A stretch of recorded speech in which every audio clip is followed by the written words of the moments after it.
think we made money there. It's like, wait a second, this is money to invest in the band. Right. This is for us to do more for the band.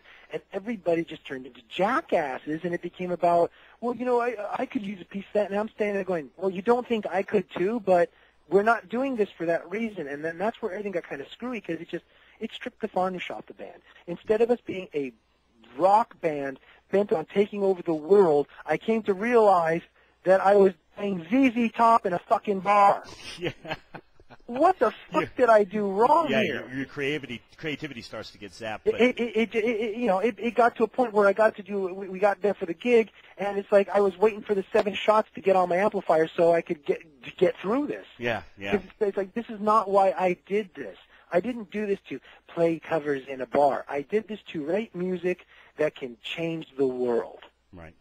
I mean, I know that's a very grandiose belief, but that's what I wanted to do. Yeah, I think, like I said, I've never been a musician, never been in a band, but I think, just in talking to people and being around it now for just a little bit, music is just like any other thing. You can be in it and do something like you were doing in the cover band, where it just totally kind of starts stealing your soul little by little. Yeah. But it's sustaining you with the money, and before you know it, you look around after 20 years and you're like, man, I'm a shell, Yeah. Do you love your guitar anymore? Right. Do you even love making music anymore, or is it now you just do it to do it? Right.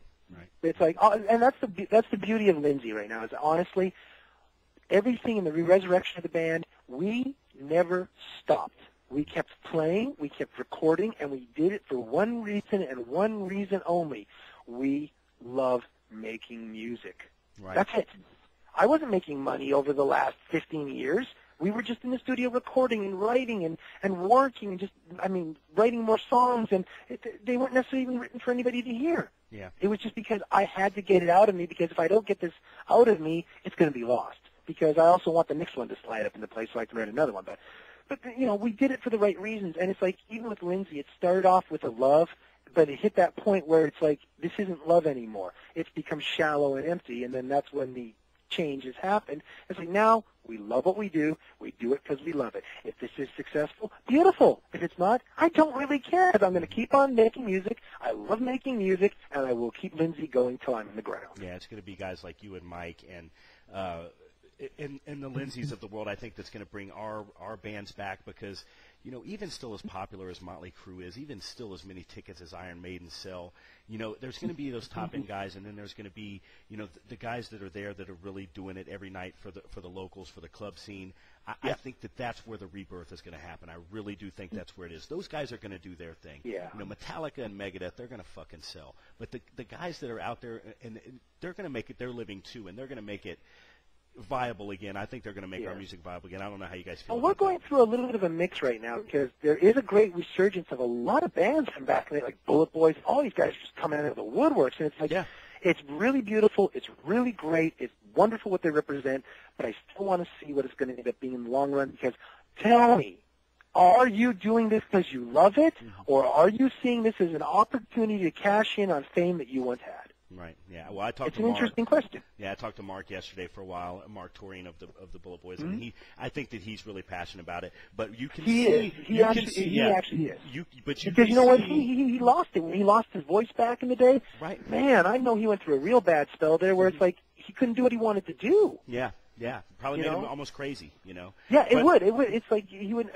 So I mean, they happen to be a band that I thought was amazing, that didn't get their due because of the problems that happened to him personally and physically. Right. And the band, people didn't get to see just how I thought they were. When I first heard them, I thought, this is the next Van Halen. Yeah. End of story. We talked about that a lot last night too. The comparison, the big Van Halen comparison that's out there. Oh God. Yeah. A lot of people thought that. The thing about that, though, that you bring up, Richard, when you talk about Lynzee going out there and giving it all, and when I asked Mike earlier if the Troubadour called or the Rainbow or whatever, if you guys were ready tomorrow and you said no, that means a lot to me, because who sees that? The fan. Me. I see it. I know you guys feel it, but we feel it too. Well, we know like I said, the thing is, we know is that, especially with like the history, and when you look at all that has come to pass, it's like, when you look at a band that has, because I mean, there's different bands that Sam signed in retrospect, and it's like, you'll go and look at some of the bands they're signing, you'll go hit their MySpace, and you'll look there and you'll go like, okay, I see a picture of the band, and they got their announcement, but where's the history here? What's this all about? And that's the thing that I love that what we've done with the Lynzee site is that when you leave our site, you walk away with a sense of history, a sense of purpose, a sense of meaning, and maybe, and this is one of the big ones, I missed something here, and I want to see what I missed.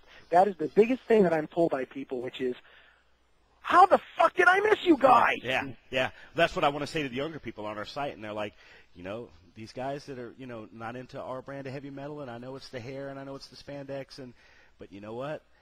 You really missed out on something. You can laugh at us all you want, but, we were really happy, and we enjoyed ourselves, and we enjoyed the music, and we're the ones that are going to keep it alive. So, are you willing to? Yeah, we're lucky because the one thing that's interesting with us is that a lot of bands had, like you mentioned, that faster Pussycat sound. There was that kind of, after Poison came, there were so many bands that came out with that kind of tone where the singer kind of had a snarl and it was kind of, it was good. It was great. I loved it.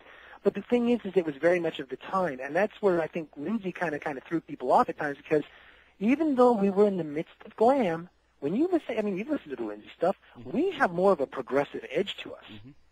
We're not so much the, ooh, baby, we tried. We really wanted to be Dokken.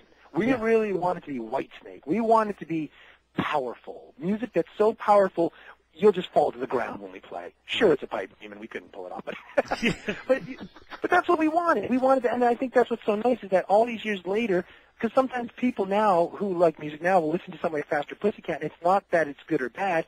It's like, oh, that's very reminiscent of what was. But people listen to Lynzee now, and they don't know what to think about it. And that's not a bad thing. They're just like, what is this? This is really cool. This is kind of different. And like I said, we're kind of a bit of an enigma. So it's interesting how people perceive us as being very much of the past and being very much the contemporary. So